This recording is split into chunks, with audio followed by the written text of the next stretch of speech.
Need some help with Excel trigonometry formulas, then you can download this free workbook from my website at XlsDesign.com or .co.uk. Okay, we have 5 data cells here, and I put a note above saying that the angles are in degrees because that's what I would like to work in. But unfortunately Excel works in radians, so what we need to do is in our formulas we need to convert our degrees into radians so that Excel can perform its calculation.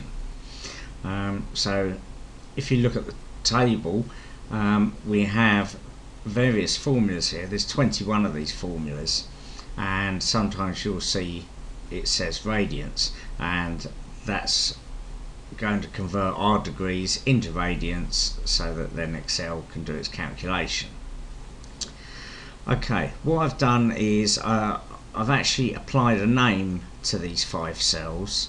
If you go to the formulas tab and the name manager, then you can see I've got 5 names here, and the names are actually the same as the headings, which in turn is then used in my formulas. You don't have to use names, you can use the cell reference, but it is a good habit to get into to start naming your ranges, as it makes your formulas a bit more readable. So let's get rid of the hypotenuse, angle X and angle Y.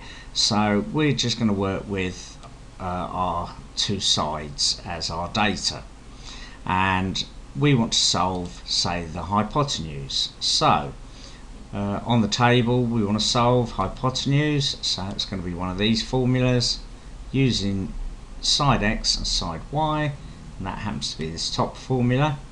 So what I'll do is I'll highlight that and copy the formula,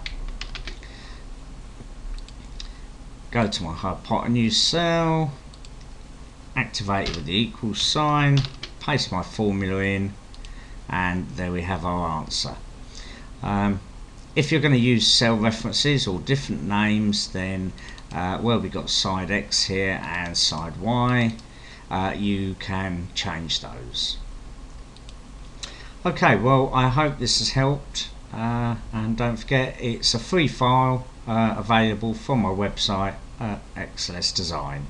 Thank you.